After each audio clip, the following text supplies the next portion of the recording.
Okay, ladies and gentlemen, so we've done logs of e to the x and natural log of x. And if you remember, if I'm taking the derivative of e to the x, it was e to the x, or actually, okay, that's true. Or if you did the derivative of 2 to the x, it was 2 to the x times the natural log of 2. We talked about the derivative of natural log of x is 1 over x. Well, it works the same thought process when you talk about the log of something that's not natural log. So, for example, if we're talking about the derivative of log base 3 of x, it's going to be 1 over x times the natural log of 3. Again, it's that 1 over x like you have for a natural log, but it's also the log base 3 because it's not an e. It's not natural log, you have to have that. Just like you had to have it for it was not base e, you had to have natural log of 2 up in the green. If it's not base 3, or it's not log base e or natural log, then you have to have that natural log of 3 there. Hopefully that makes sense. We're going to do another example in a minute. Again, you have to memorize. These you have to memorize also. These are all your inverse trig functions. Inverse sine, inverse cosine, inverse tangent. A couple things that you'll notice.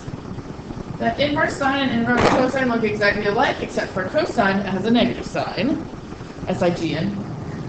You'll notice that cosecant and secant look exactly right, except for cosecant is negative. And you'll notice that tangent and cotangent look exactly alike, except inverse cotangent has negative.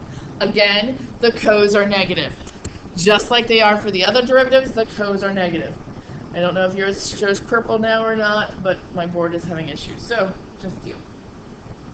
Alright, so here's our first example of these. And these also will follow chain rule patterns and everything. So if I'm differentiating f of x equaling the natural log of 2 minus x, so f prime of x is going to be 1 over 2 minus x times the derivative of what inside. So times the derivative of 2 minus x, which is negative 1. So my final answer is negative 1 over 2 minus x. You can go straight to the blue, and that's totally fine. Please make sure you do define it as f prime of x. So if that's the case, think about what b is going to be. b says g of x equals log base 4 of x to the 5th minus 7. So g prime of x is going to be 1 over x to the 5th minus 7.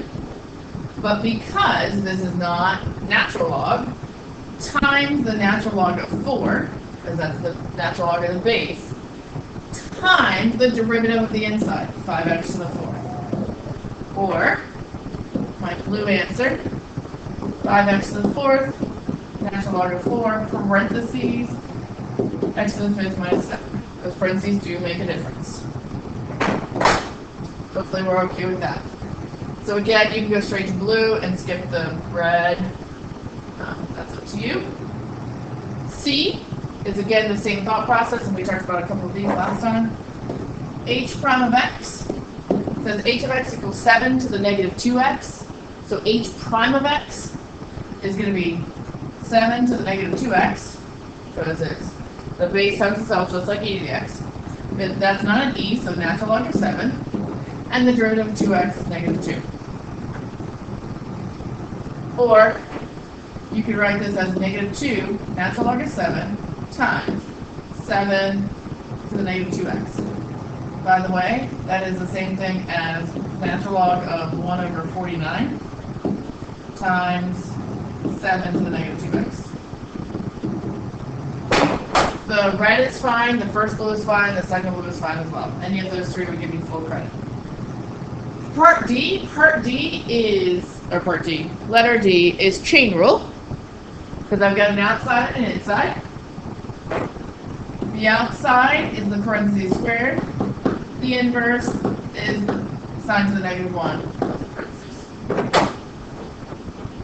So, y prime is going to be 2 times the parentheses times, so 2 times what was in there, which was sine to the negative 1 of theta. And what was inside, derivative of this is 1 over the square root of 1 minus theta squared. Has to be theta because my original had a theta in it. By the way, this y prime is dy d theta. Just to let you know that. So my final answer, give myself some room. The final answer is 2 inverse sine of theta over the square root of 1 minus theta squared. Are we okay with that? And again, that's going back to inverse sine is sitting right here. It says 1 over the square root of 1 minus x squared. So if you take, wrong way, sorry. I'm going to do one more that's not on here. I'm just going to, because there's one that I do want to do. And I'm going to say y equals inverse sine of 7x. By the way, that's the same thing as arc sine of 7x. They mean the exact same thing. I tend to write inverse sine, but arc sine do mean the exact same thing. Ladies and gentlemen, this means this is going to be product rule, not product rule, chain rule. So it becomes 1 over the square root of 1 minus what was inside, 7x quantity squared, times the derivative of what's inside, because that's not a plain old x inside. So this literally becomes 7 over the square root of 1 minus 49x squared.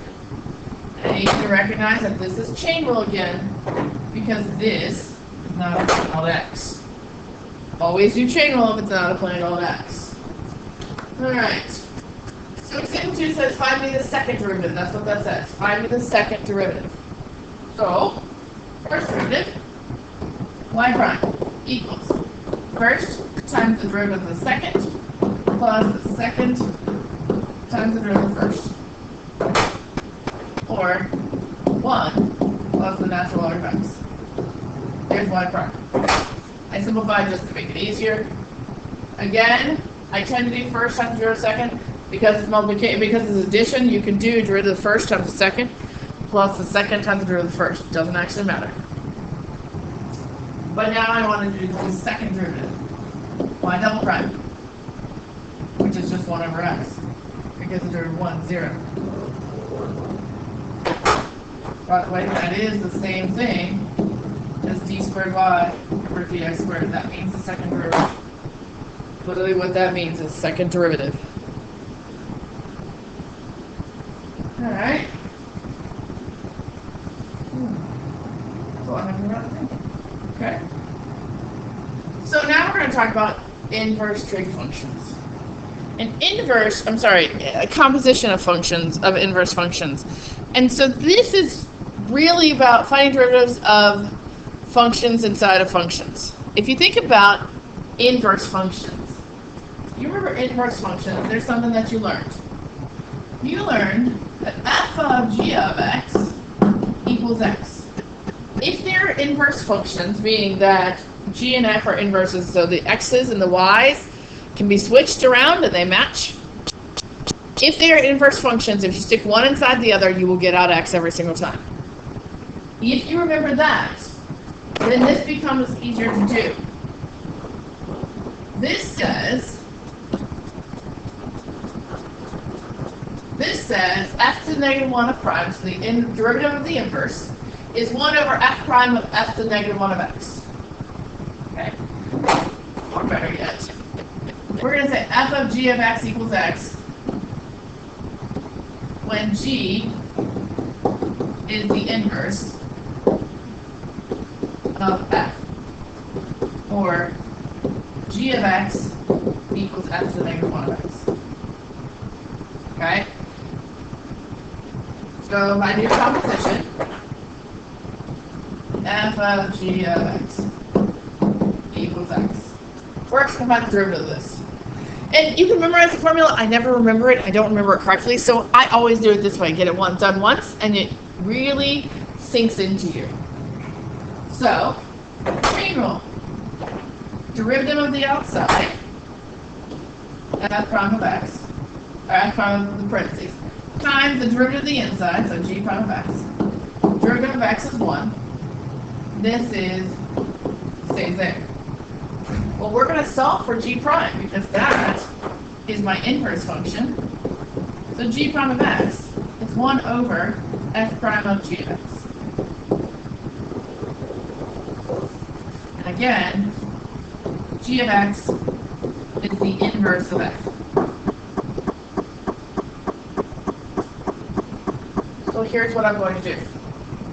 In this next example, it just says, find the f inverse of 1, of prime of 1, but I don't tell you any functions, I just tell you some information. And this is, do you understand what's going on for this piece? I'm going to do it over again to see it. F of g of x equals x. So therefore, the derivative of this, implicit differentiation, or chain rule, and chain rule, f prime of g of x times g prime of x equals 1. So g prime of x equals 1 over f prime of g of x. That's the equation I'm going to use. And here's what I'm going to say. I'm going to write down original and inverse, and I'm going to write down ordered pairs. Because the easiest thing to screw up here is what goes where. In the original function, well, let me start off with, I am looking for 1, f to the negative 1 of 1, which means that the inverse has a 1, the x value, which by the way means, ladies and gentlemen, if this is a 1, the original y value is a 1.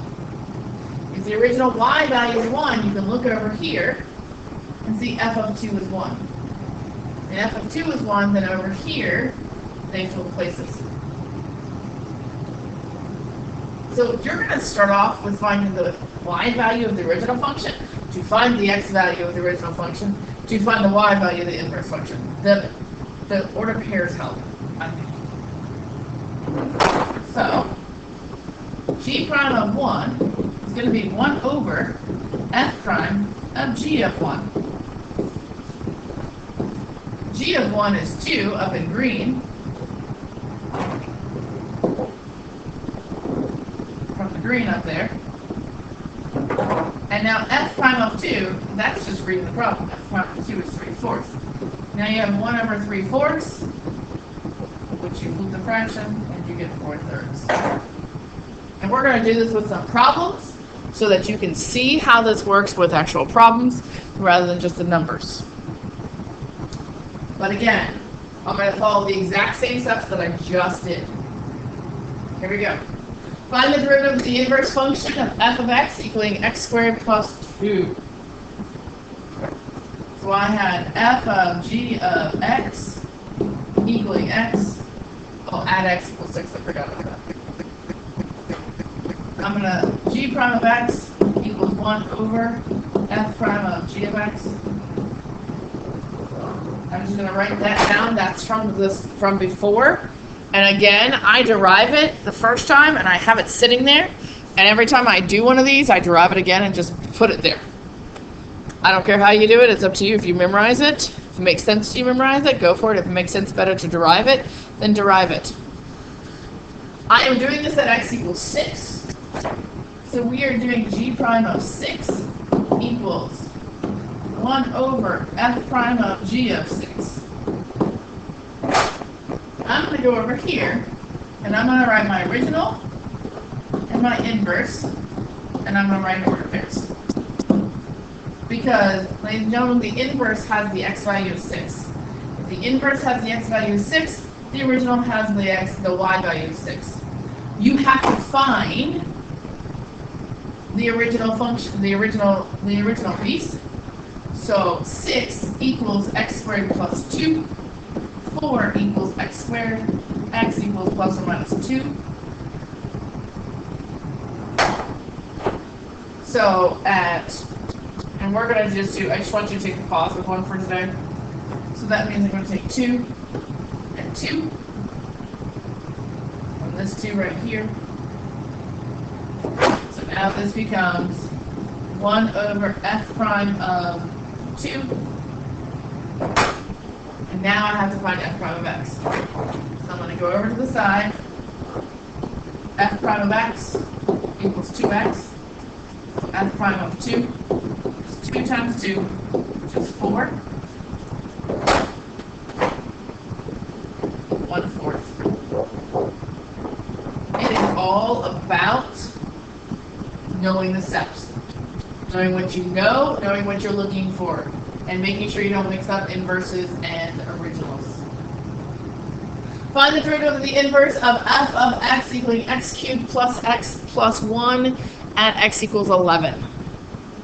So again, I'm going to start off with writing down g prime of x. By the way, f inverse of x, f inverse prime of x, sorry, which is 1 over f prime of g of x. And I write that down all the time. Original and inverse order pairs. I tell you the original is 11, which means the inverse is 11, which means the original y value is 11. If the original y value is 11, it means 11 equals x cubed plus x plus 1, or 0 equals x cubed plus x minus 10. It's the only number that I can think in here that if it's non-calculated, it's got to be a nice number. That would work for you to give me x cubed plus x, and then subtract 10 and get out 0. And 1 won't work. 1 cubed is 1, 1 plus 1 is 2, that doesn't work. 2 cubed is 8, 8 plus 2 is 10, 10 minus 10 is 0. Hey, look at that. X equals 2. So that means in this box goes a 2 and a 2. So now I have g prime of x equals 1 over g prime of 11. G prime of 11 equals 1 over f prime of g of 11. 1 over f prime of 2, because g of 11 is 2. So now, I need to find f prime. Go back to my original function. F prime of x equals 3x squared plus 1.